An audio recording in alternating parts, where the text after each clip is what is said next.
Hello everyone, আসসালামু আলাইকুম। আশা করছি যে যেখান থেকেই আমার ব্লগ দেখছেন সকলেই ভালো আছেন, সুস্থ আছেন। আলহামদুলিল্লাহ, আমরাও ভালো আছি, সুস্থ আছি।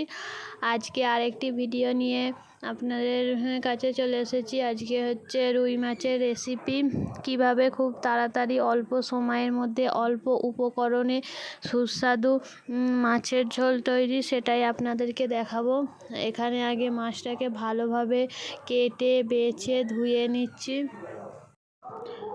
ভালো করে ধুয়ে নিয়ে একে নুন হলুদ দিয়ে ভালো করে মাখিয়ে কিছুক্ষণের জন্য রেখে দেবো। আর ভিডিওটা যদি ভালো লেগে থাকে লাইক করবেন, শেয়ার করবেন, প্লিজ সাবস্ক্রাইব করতে ভুলবেন না। আর হচ্ছে আপনাদের মতামত অবশ্যই জানাবেন। মাছ আরে ধোয়া কমপ্লিট হয়ে গেছে। এইবারে হচ্ছে কড়াইয়ে তেল দিয়ে দিচ্ছি। তেলটাকে ভালোভাবে গরম করে নেব মাছ ভাজার জন্য। তাই কিছুক্ষণ 5 মিনিট তেলটা গরম হবে। গরম হয়ে যাওয়ার পরে এখানে মাছে নুন হলুদ মাখিয়ে রেখেছি। হচ্ছে মাছটা কড়াইয়ে ছেড়ে দেবো ভাজার জন্য। তেলটা এখানে গরম প্রায় হয়েই এসছে। নুন হলুদ গুঁড়ো মাখিয়ে কিছুক্ষণ রেখে দিলে মাছের স্বাদটা ভালো হয়। কড়াইও গরম হয়ে গেছে। এইবারে হচ্ছে মাছটাকে ছেড়ে দিয়েছি। হচ্ছে মাছটা ভাজা হচ্ছে। মাছটাকে ভালোভাবে লাল করে হচ্ছে ভেজে নেব।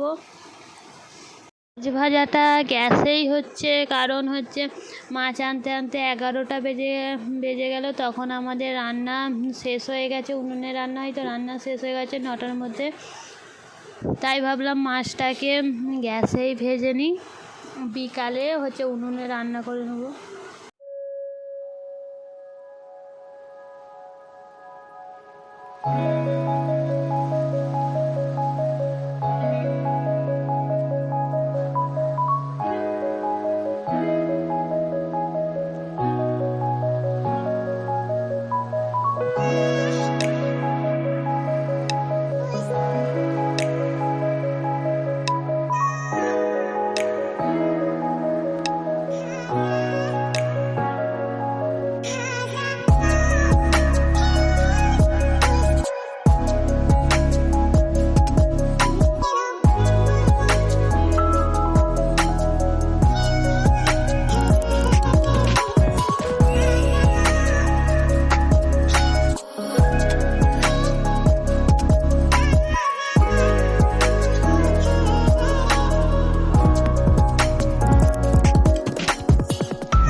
ভাজা হয়ে গেছে।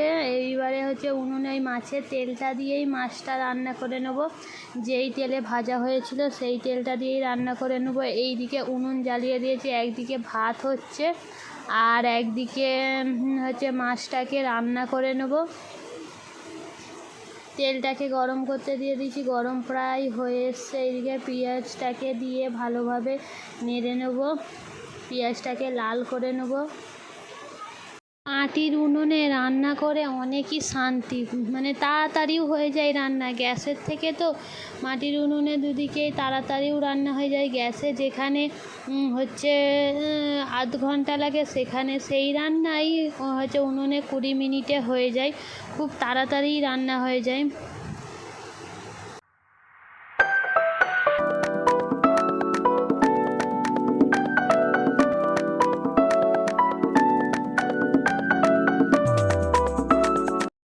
পেঁয়াজ হচ্ছে প্রায় লাল হয়ে গেছে। এবারে এতে মশলা দিয়ে দেবো পরিমাণ মতো নুন দিয়ে দেবো, লঙ্কা গুঁড়ো, হলুদ গুঁড়ো, হলুদ গুঁড়ো দিয়ে একে ভালোভাবে মশলাটাকে কষে নেবো। পেঁয়াজটাকে ভালোভাবে কষে নেবো হচ্ছে অল্প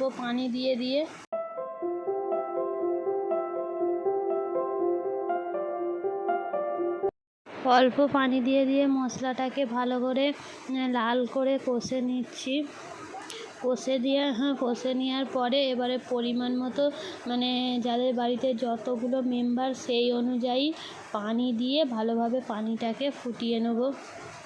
আমাদের তো প্রায় 9-10 জন খেতে, প্রায় 9 জন খেতে, তাই জন্য একটু বেশি হচ্ছে পেঁয়াজ ভালো হচ্ছে মশলার পরিমাণ বেশি দিয়েই তরকারিটা করা হচ্ছে।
মশলাটা ভালোভাবেই কষা হয়ে গেছে।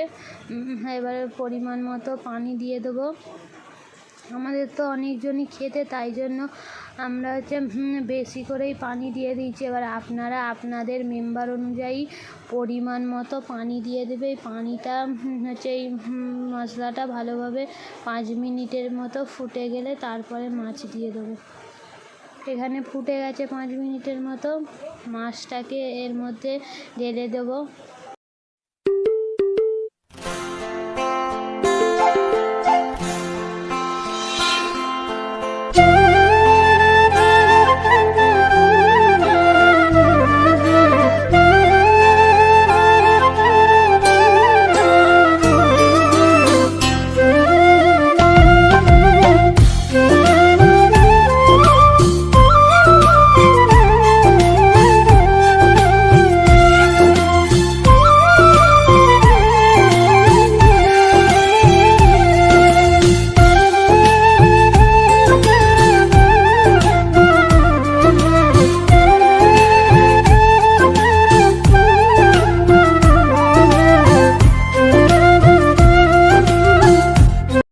এখানে পানি দিয়ে ভালোভাবে 5 মিনিটের মতো ফুটিয়ে নিয়েছি।